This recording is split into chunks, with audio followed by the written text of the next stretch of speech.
Os anjos do Senhor se acampam ao redor daqueles que o temem e os livra. Tudo posso naquele que me fortalece. Entrega teu caminho ao Senhor, confia nele e o mais ele fará.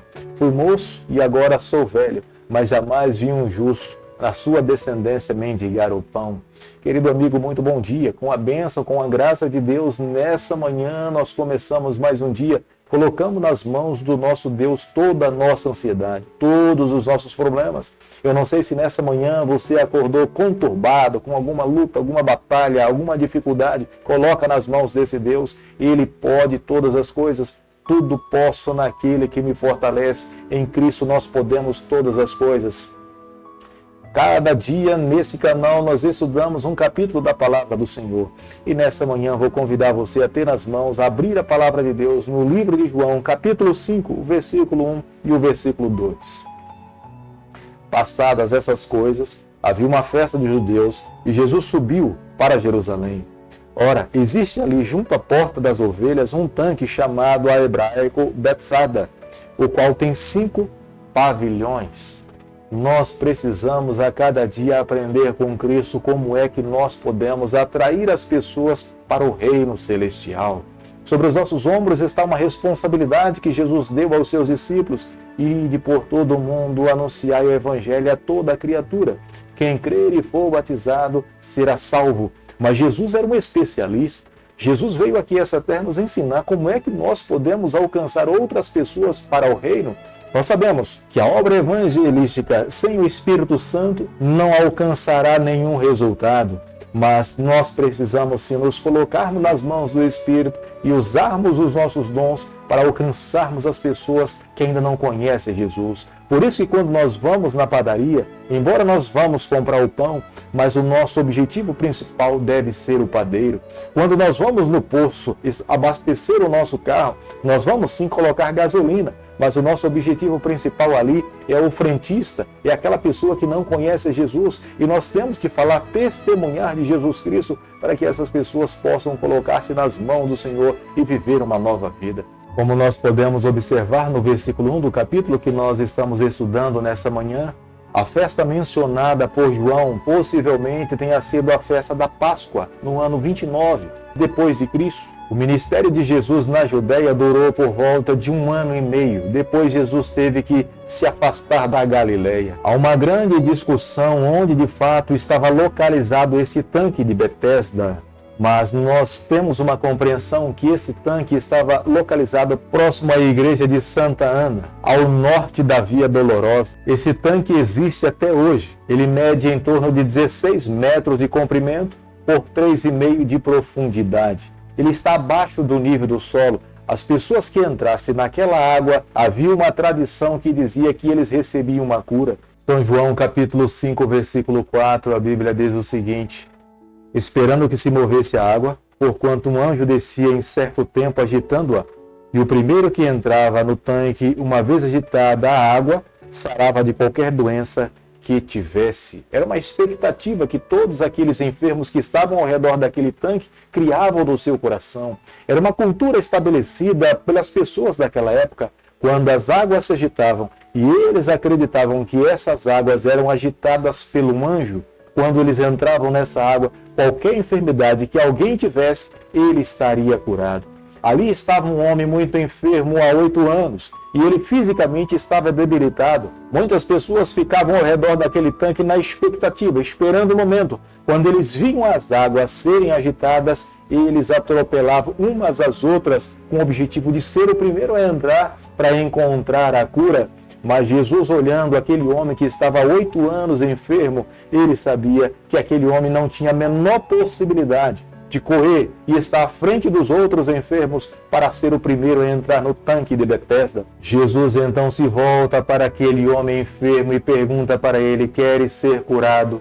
E a resposta dele para Jesus é muito clara: Senhor, eu não tenho ninguém que me coloque nos braços e me leve até o tanque para que eu possa ser curado, para que eu receba o milagre. Sempre que tento chegar na frente, alguém corre primeiro que eu e entra na frente e recebe a bênção. E Jesus então se voltou para aquele homem e disse para ele: levanta, toma o teu leito e anda. E imediatamente aquele homem se levantou, tomou o seu leito e começou a caminhar. ele recebeu o milagre, ele estava curado. Ele não precisou entrar no tanque de Betesda para receber a sua bênção. O próprio Cristo, com os seus lábios, proferiu um milagre para a sua vida e ele foi abençoado. O milagre tinha acontecido num dia de sábado. Os judeus, ao verem que tinha realizado um milagre no dia de sábado, e Jesus tinha dito para aquele homem que ele deveria carregar o seu leito no dia de sábado, começaram a censurar a Jesus Cristo. E também passaram a censurar aquele homem que há 8 anos estava sofrendo. Querido amigo, Jesus veio aqui a essa terra aliviar os fardos dos nossos ombros. Jesus sim, veio cumprir a lei, mas não colocar mais fardo sobre os nossos ombros. Os judeus, com medo de transgredir a lei de Deus, eles começaram a criar mais fardos para os seres humanos. No dia de sábado não se poderia caminhar alguns quilômetros. No dia de sábado não poderia cuspir no chão. No dia de sábado não poderia andar no meio de uma plantação, porque se os pés batessem em alguma espiga e ela caísse no chão, ele estaria trabalhando. Nunca o nosso Criador criou regras dessa forma para que fosse um fardo para os seus filhos. O objetivo final de Deus em estabelecer o sábado é para que fosse um dia de deleite, um dia de adoração, um dia de regozijo, um dia de entrega, um dia de reconhecimento que Deus é Criador de todas as coisas, para que nós possamos desfrutar do convívio com a nossa família e o convívio com o nosso Criador.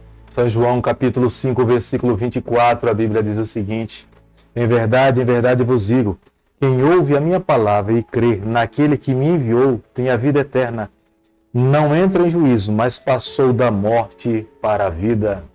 Não é apenas ouvir a palavra de Deus, mas é crer na palavra de Deus, é deixar ser transformado pela palavra de Deus.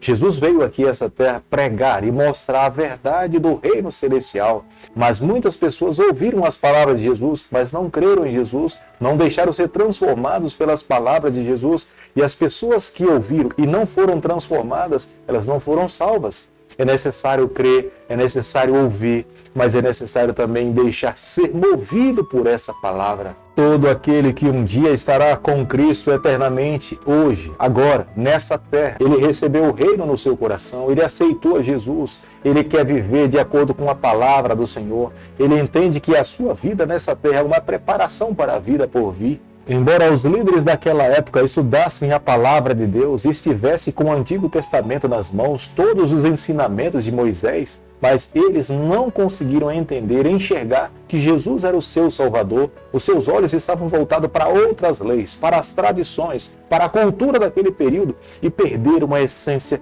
de quem verdadeiramente era Jesus Cristo. Muitos acreditavam que Jesus deveria vir num berço de ouro, seria filho de um príncipe, filho dos grandes líderes daquela época, ele frequentaria as melhores escolas, mas Jesus nasceu na manjedoura, filho de um casal muito humilde. Jesus nasceu entre os animais, Jesus se tornou filho de um carpinteiro, Jesus iniciou seu ministério numa festa de casamento completamente diferente do que os líderes daquela época imaginavam de como Jesus Cristo colocaria os seus pés nesse mundo.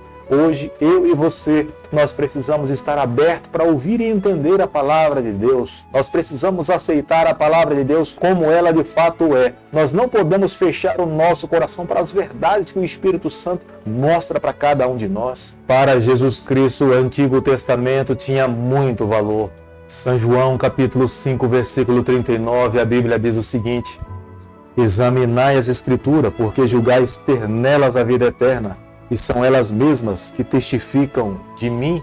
Jesus aqui está falando do Antigo Testamento. Jesus não estava falando do Novo Testamento, até porque nesse momento nada ainda tinha sido escrito a respeito de Jesus. Mas o Antigo Testamento, muitos profetas, Moisés, o Pentateuco já estava construído. E era esse conteúdo que os líderes tinham nas mãos. Nicodemos tinha nas mãos as palavras de Moisés e Jesus se referia a esses ensinamentos como sendo a Escritura.